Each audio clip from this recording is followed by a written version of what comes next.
Let's bring in Reggie Miller, Hall of Famer, Turner Sports NBA analyst. Reg, what the heck happened last night?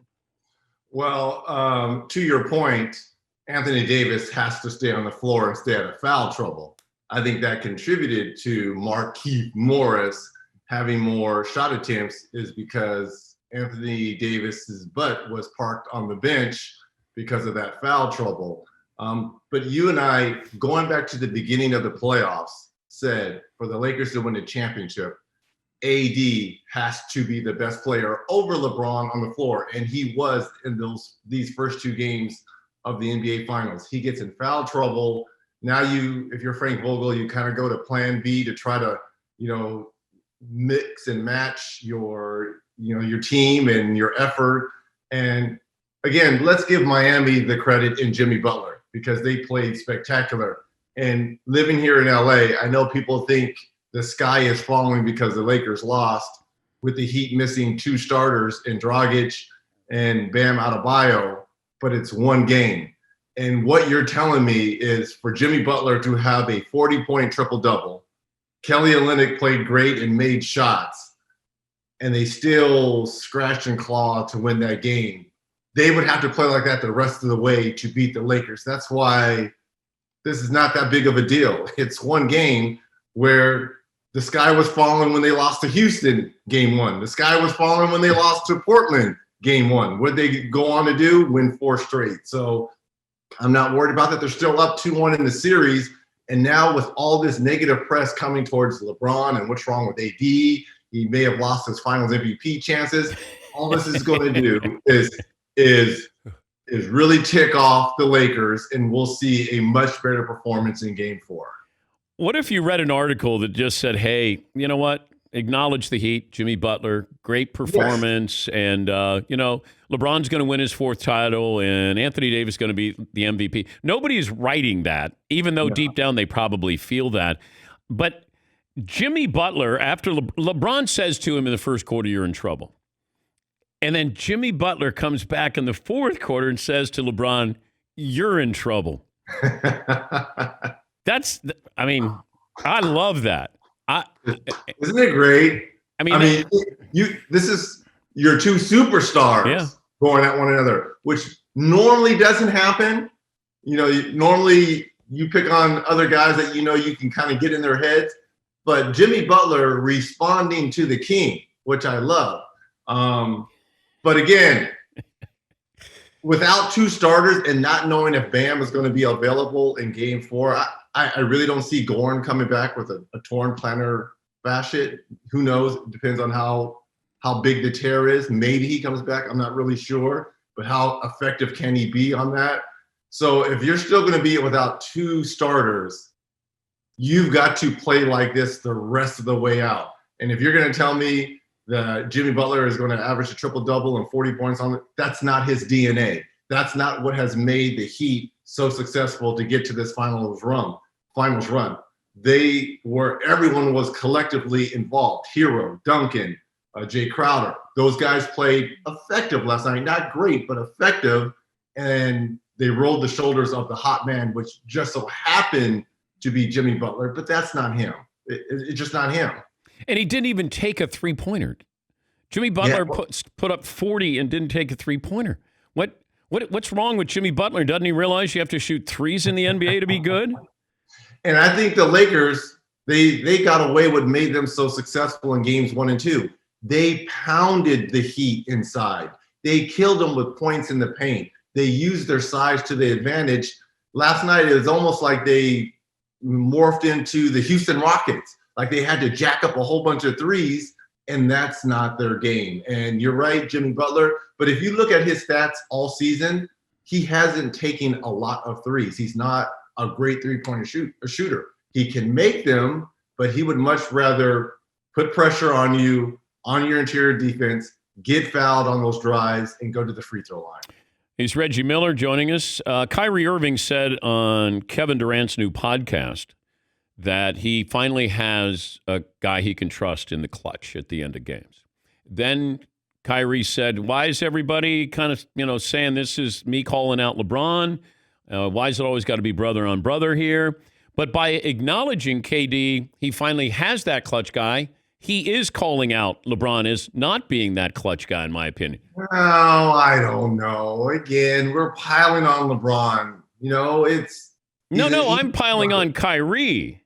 Kyrie is yeah, saying, but LeBron gets kind of dragged into it, don't you think? well, all he has to say is, it's great to have another clutch player with me.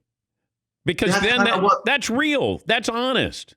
I think that's what I think that's if you read. No, he says that's I finally have a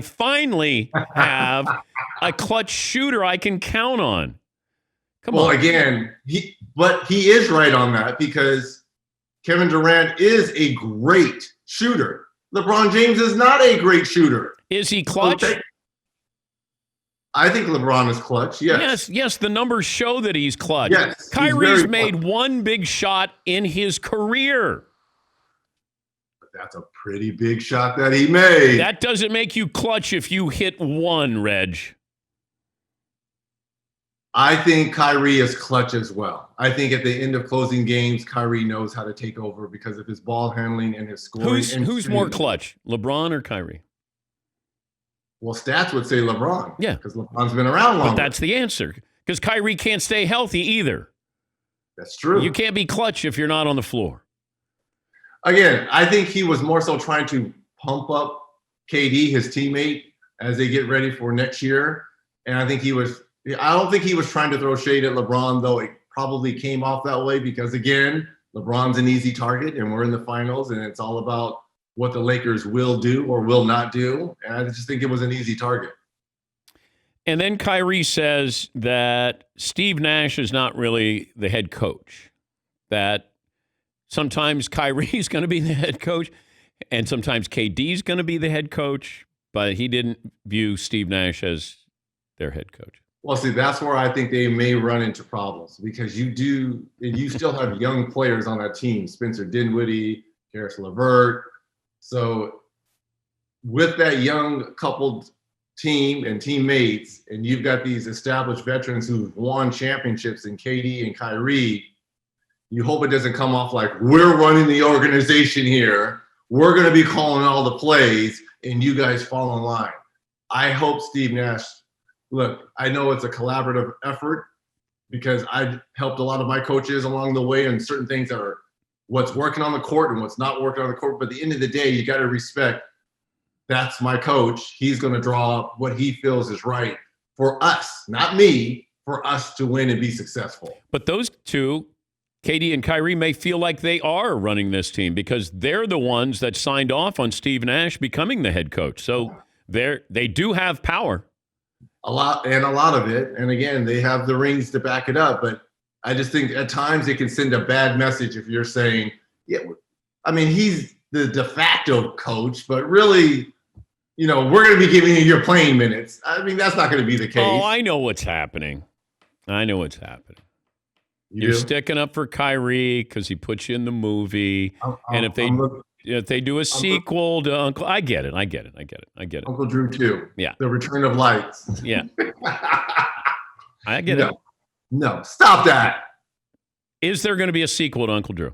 No, because there's no way I'm going to sit in that chair for 4.5 hours for makeup ever again. Because normally you sit in there for 3 hours. I moved it up to scare the producers from calling me and saying I'm not going to be sitting in a chair for 4 hours. Though that movie will go down as a classic. Some of the lines in there are hilarious. And I appreciate all you guys coming to the premiere as well. And that's where KD sat right behind us. KD's not even in the movie. And oh boy, when I'm with the Danettes and I went, something's up here. Right? He came as a guest of Kyrie. Yes. Why didn't we put it together then? We did. We just had nobody who would listen to us. We're like, whoa, KD coming for Kyrie? Doc going to the 76ers. What do you think? I think if I'm Joel Embiid and Ben Simmons, I better get my act straight, right? No more deflecting that it's Coach Brown and his fault. I got to look at myself in the mirror and get my game in order. And you were already expected to win and compete in the Eastern Conference, which you laid a dud at the restart. So now the pressure is on my 2 stars. It just feels like it's a younger version of the Clippers. They still need some help. They need some outside shooting. Yeah, but where do we find outside? Everybody goes, yeah, we could use some outside shooting. Yeah, I don't know. Look, you still have Harris, who I think is a capable shooter at times and scorer, Tobias Harris. They have Matisse Thybulle, the young player out of Washington. But other than that, they have no bench. And they got Al Horford still. Their starting 5 is decent. It's good. They can compete with you. It's when they go to the bench. Yeah. And who knows, maybe Doc, and along with Elton Brand, who's the general manager, they can kind of revamp that bench area. But look, I was upset to see Doc leave the Clippers. I thought he should have remained there and gave it another go. But changes are all around us every day. So you're calling for the Lakers to take the next 2, and then it's over? I think so. The sky is not far. It's one game. But I will say this. All bets are off if Miami obviously ties us up 2-2. Because now what's coming into play is when you extend series and you got to go extra game, tweak of an ankle. I mean, look what happened to Bam and look what happened to Goran Dragic. You know, someone can go down on the Lakers and it just changes the complexity of a series. Take care of business when you've got to be able to take care of business. If this comes out 2-2 tomorrow, all bets are off. Miami has a legitimate shot to win this. What are you going to miss about the bubble? Probably the solitude. You know, it was finally getting one with my thoughts. You know, shut up. Stay in your room, and Netflix and Hulu became my best friends, and that's probably what I'm going to miss: the solitude. I don't have kids. Kids, be quiet! I don't have any of that. Though I miss my boogers. It was nice and quiet. Got a lot of sleep. Mama Bear didn't like that. But I got a lot of sleep. A funny story, because this is what would happen.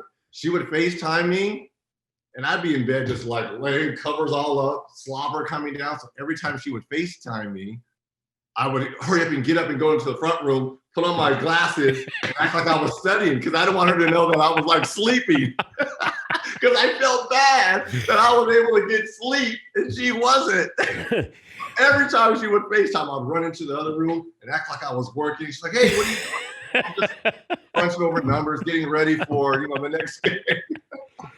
I remember being at the NBA Finals, and you're on the road for like 3 weeks, and whenever I would call in to my wife, and we had 4 kids under the age of 7, so I always, I hope that she wouldn't answer and I could leave a message, because chances are she'd say, what are you doing for dinner? And I'd go, I'm going to Mastro's Steakhouse.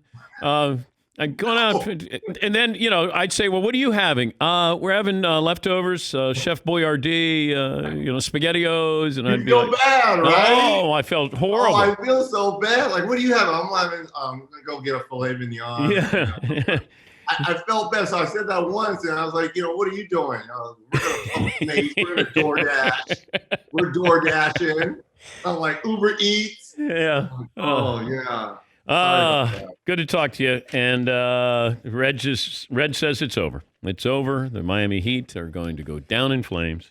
Again, but let me just say, at the start of this, who did I pick to win in 7? The Heat. But without 2 starters and not knowing if Bam's going to be effective in Game 4, this is too much for Jimmy. As great as he was, phenomenal. Love you, Jimmy. Uncle Jimmy, as we call him in our household. It's too much to bear unless Miami goes crazy from the 3-point line. If they can average 16, 17 threes a game, they can make it a series. Thank you, Reg. You're the best, Theodore. Dan X, I love y'all. That's Reggie Aloysius Miller Jr. III.